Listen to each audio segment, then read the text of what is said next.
Recently India के अंदर legislative election हुए, हरियाणा के अंदर और जम्मू कश्मीर के अंदर।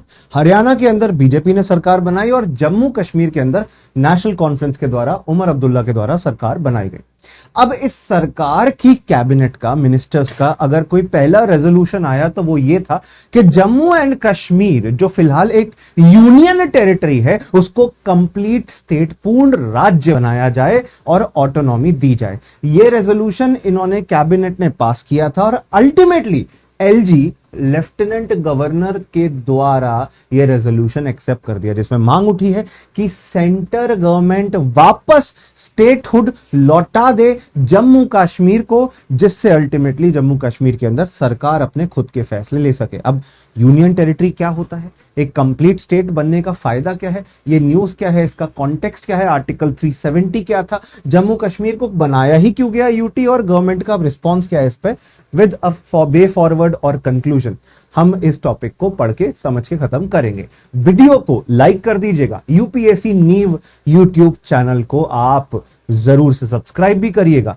ताकि आपको आने वाले टाइम में, फ्यूचर में हमारी अपकमिंग वीडियोस टाइम पे मिल सके। तो देखिए, सबसे पहली चीज, इंडिया के अंदर 28 राज्य हैं, 28 स्टेट्स हैं और 8 यूनियन टेरिटरी हैं। जम्मू कश्मीर जो एक टाइम पे कंप्लीट स्टेट होता था, उसको आर्टिकल 370 खत्म करने के बाद 2019 में जम्मू कश्मीर रीऑर्गेनाइजेशन एक्ट नाम के लॉ के द्वारा 2 यूनियन टेरिटरी में बांट दिया गया। लद्दाख अलग, लद्दाख के अंदर भी एक स्टेटहुड की मांग चलती रहती है, लद्दाख के अंदर भी लेजिस्लेचर की मांग चलती रहती है, लद्दाख के अंदर भी ट्राइबल राइट्स को प्रोटेक्ट करने की मांग चलती रहती है। सोनम वांगचुक, अभी आपने कुछ समय पहले देखा होगा, वो प्रोटेस्ट भी कर रहे थे, वो कॉन्टिन्यूसली कुछ समय से प्रोटेस्ट कर रहे हैं। दिल्ली की तरफ उन्होंने कूच भी किया था। और कश्मीर के अंदर पॉलिटिकली ये मुद्दा उठा है, जहां पे कश्मीर के चीफ मिनिस्टर और उनकी कैबिनेट ने ही ये मुद्दा उठाया है। तो अब ये रेजोल्यूशन भेजी है सेंटर गवर्नमेंट को, क्योंकि मनोज सिन्हा सेंटर गवर्नमेंट की तरफ से एलजी के तौर पे अपॉइंट हुए हैं, तो उन्होंने ही रेजोल्यूशन भेजी है कि सेंटर गवर्नमेंट इसे पास करे। अब कुछ पॉलिटिकल डिसेंट भी हमें देखने मिल रहा है। डिसेंट मतलब कुछ लोग इसके विपक्ष में भी बोल रहे हैं, बीजेपी के द्वारा इसके विपक्ष में बोला जा रहा है, बाकी पार्टीज के द्वारा बोला जा रहा है कि आपको सेंटर से पूछने की क्या जरूरत है, सीधा एक लॉ बनाओ अपनी विधानसभा में और उसे पास करा लो। तो सब अपनी अपनी बात रख रहे हैं। पहली बात तो ये एलजी है क्या, तो देखिए, कोई भी स्टेट होता है, हर स्टेट में गवर्नर होते हैं। Governor is the representative of the centre in the state. एक तरीके से गवर्नर एक कॉन्स्टिट्यूशनल बॉडी भी है, कुछ लोग गवर्नमेंट को एक एजेंट भी कहते हैं सेंटर गवर्नमेंट का। गवर्नर का काम है कि स्टेट के अंदर गवर्नमेंट कॉन्स्टिट्यूशन के बेसिस पे चलती रहे, वो एक कॉन्स्टिट्यूशनल हेड की तरह है उस पर्टिकुलर स्टेट के। पर देखिए, जम्मू कश्मीर 2019 के बाद से स्टेट तो बचा नहीं है, वो तो यूटी बन चुका है, तो उसमें तो गवर्नर नहीं हो सकता, तो वहां होता है लेफ्टिनेंट गवर्नर या लेफ्टिनेंट गवर्नर। इंडिया के अंदर 3 ऐसी यूटी हैं जिनके पास खुद की लेजिस्लेचर या एक लेजिस्लेटिव बॉडी या विधानसभा जैसी बॉडी है। जैसे दिल्ली है, दिल्ली भी तो यूटी है, क्यों, दिल्ली में चीफ मिनिस्टर नहीं है क्या। पुडुचेरी के अंदर भी लेजिस्लेटिव बॉडी है, और अब जम्मू कश्मीर के अंदर भी आपको एक लेजिस्लेटिव बॉडी देखने मिल रही है, जहां पे चुनाव हुए और सरकार बन के आई है। तो इन 3 यूटीज के पास ये स्पेशल राइट दिया है। क्यों दिया है, देखो, दिल्ली इतना बड़ा यूटी है कि वहां पे दिल्ली के लोगों की आवाज अगर आपको बुलंद रखनी है, डेमोक्रेटिक राइट देना है, तो चुनाव कराना होगा और दिल्ली की जनता के द्वारा चुना हुआ एक चीफ मिनिस्टर देना होगा। दूसरी बात, पुडुचेरी के अंदर यूनिक कल्चर है, अपना अलग कल्चर है, तो उनके कल्चर को रिस्पेक्ट करते हुए ये अधिकार दिया है कि आप अपनी विधानसभा रख सकते हो, आपके लोग आपके लिए कानून बनाए, वरना सेंटर गवर्नमेंट यूनियन टेरिटरीज के लिए लॉ बनाती है, फाइनेंशियल डिसीजन लेती है और बहुत अलग अलग फैसले लेती है। जम्मू कश्मीर भी अलग। जम्मू कश्मीर को एक्चुअली स्टेट से यूनियन टेरिटरी बनाया सिक्योरिटी कंसर्न्स की वजह से, क्योंकि जम्मू कश्मीर के अंदर हमें मिलिटेंसी देखने मिलती है, बार बार पाकिस्तान से इन्फिल्ट्रेशन होता है, इस वजह से हमने सिक्योरिटी कंसर्न को ताक पे ना रखें, हम ध्यान रखें सिक्योरिटी कंसर्न्स का, इसलिए इसको हमने एक यूनियन टेरिटरी बनाया और लेजिस्लेटिव बॉडी भी थी यहाँ के लोगों के कल्चर को, यहाँ पे लोगों की आवाज को रिस्पेक्ट करते हुए। ये इस रीजन की वजह से इसको यूटी बनाया गया था। बट अब डिमांड उठ रही है कि हमें अपनी ऑटोनॉमी, हमें अपनी स्वायत्तता चाहिए। So the resolution is passed by the state cabinet because of this reason. अब ये फिर से रिकिंडल कर रहा है जम्मू कश्मीर के लोगों की उन उम्मीदों को कि अगर हमारे पास खुद की एक स्टेट का दर्जा होगा, खुद की विधानसभा जो पावरफुल है, तो हम अपने लॉस खुद बना सकते हैं। मतलब जो 370 से पहले के हालत थे, जहां पे ये पूरा एक स्टेट होता था उस स्टेट में वापस चला जाएगा। और देखिए कई सारी पॉलिटिकल पार्टीज जैसे पीडीपी हो गई, महबूबा मुफ्ती उसकी लीडर है, नेशनल कॉन्फ्रेंस उमर अब्दुल्ला तो है, इनकी तो कब से डिमांड, इनका तो चुनाव का मुद्दा ही यही था, इनकी तो कब से डिमांड यही है कि वापस स्टेट का दर्जा दिलाएंगे। तो सब ऑब्वियसली इस ऑब्जेक्टिव को पूरा करने की कोशिश करेंगे ही करेंगे। अब देखिए इसका इंप्लीकेशन क्या है। While the clearance of this resolution by the LG does not automatically restore statehood, ऐसे statehood वापस नहीं मिली है, इन्होंने तो रिक्वेस्ट करी है कि आप हमारे लिए स्टेट बना दो वापस हमें। It does send a strong signal to the central government that the demand for restoring Jammu Kashmir's political status continues to hold relevance. Basically, ये दिखा रहा है कि जब सरकार, जिनको जनता ने चुना है, वो आपसे एक्सपेक्ट कर रही है कि आप उन्हें स्टेट बना दो, तो अल्टीमेटली जनता की डिमांड सेंट्रल गवर्नमेंट तक पहुंच पाए, इसके लिए ये सिग्निफिकेंट है। तो एलजी ने एक्सेप्ट कर लिया है। हालांकि there is no time which has been said कि 3 महीने में करके दो, 6 महीने में करके दो, 1 साल 5 साल में करके दो। There has been no discussion on this, there has been no mention of this. But हाँ, डेफिनेटली इस पे अगर स्टेटहुड देना है तो टाइमलाइन डिस्कस होनी चाहिए। सेंटर को बेसिकली अपना रुख क्लियर करना होगा। अब हम देखते हैं पॉलिटिकल रिएक्शंस क्या है। कुछ लोग कह रहे हैं कि हाँ, डेमोक्रेटिक रिलेशनशिप वापस एस्टैब्लिश करना होगा जम्मू कश्मीर के लोगों को। तो अंदर से इंटरनली अगर आप देखेंगे तो जम्मू कश्मीर में पॉलिटिकल पार्टीज की ये डिमांड चल रही है कि हाँ, आपको इसको वापस एक पूर्ण राज्य बनाना चाहिए। एक्चुअली क्या है, ये जो आर्टिकल 370 है, ये इंडियन कॉन्स्टिट्यूशन का एक टेम्पररी प्रोविजन, स्पेशल प्रोविजन था, जो कि कुछ समय के लिए इंट्रोड्यूस किया गया था, जो जम्मू कश्मीर को एक स्पेशल ऑटोनॉमी देता था। आजादी के बाद जम्मू कश्मीर पे पाकिस्तान भी अपना कब्जा करना चाहता था, इंडिया चाहता था कि इंडिया के साथ वो जुड़ जाए, विलय कर जाए। तो जम्मू कश्मीर के राजा हरि सिंह जी के द्वारा एक स्टैंड स्टिल अग्रीमेंट साइन किया था। स्टैंड स्टिल, वहीं खड़े रहो, आगे मत बढ़ो, ना ही पाकिस्तान ना ही India.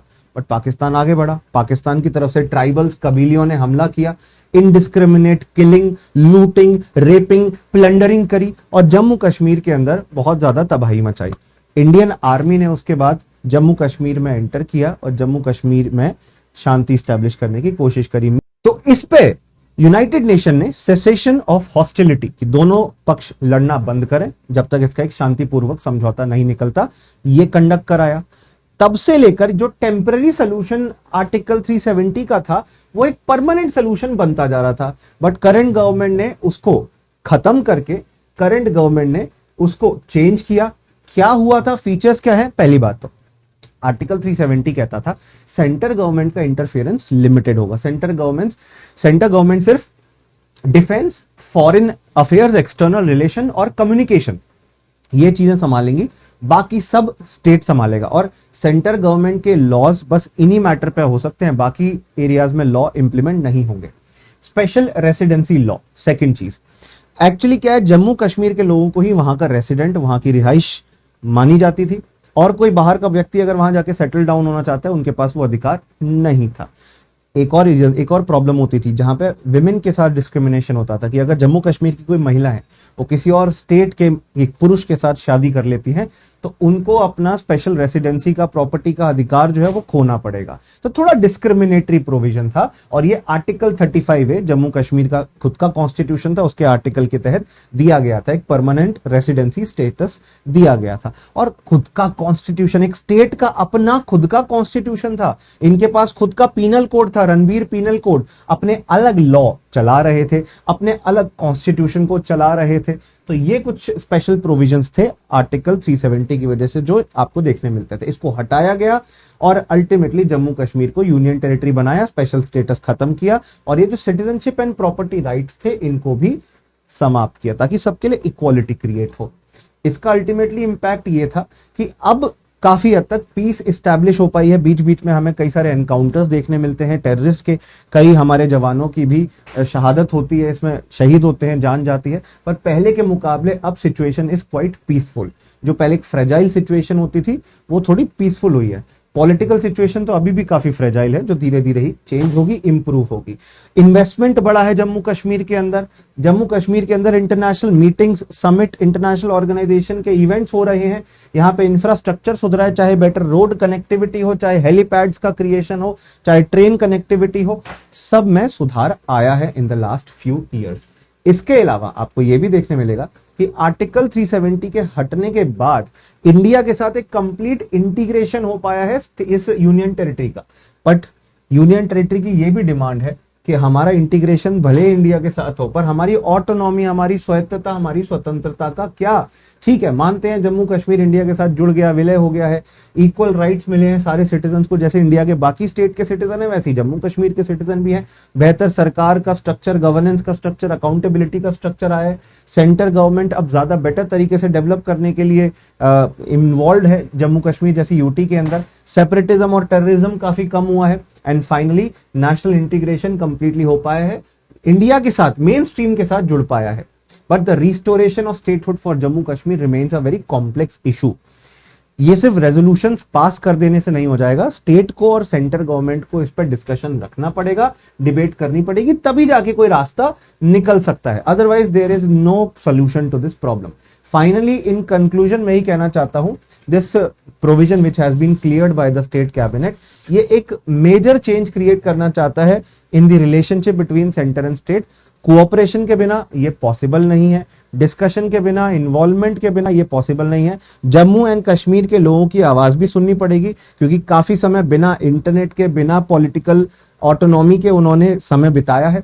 On the other hand national security से ऊपर कुछ नहीं है। अगर देश के सुरक्षा के हित में है कि जम्मू कश्मीर को यूटी बने रहना चाहिए, सेंटर का थोड़ा कंट्रोल ज्यादा होना चाहिए, बिकॉज किसी भी अगर यूनियन टेरिटरी में लेफ्टिनेंट गवर्नर होते हैं तो सेंटर के लिए वो एक डायरेक्ट एजेंट के तौर पे, एक रिप्रेजेंटेटिव के तौर पे है। अगर कोई भी इशू होता है, decisions are taken by the LG with the help of the chief minister. A complete discussion is required, otherwise there will be no solution. तो इन दोनों पार्टीज को ही डिसाइड करना है in taking confidence all the political opposition, और ultimately solution find करने की कोशिश करनी है। शुक्रिया इस वीडियो को देखने के लिए। आशा करता हूं आपको ये वीडियो अच्छी लगी हो। लाइक जरूर करिएगा और अपने साथियों के साथ शेयर करिएगा। गुड लक, जय हिंद, जय भारत।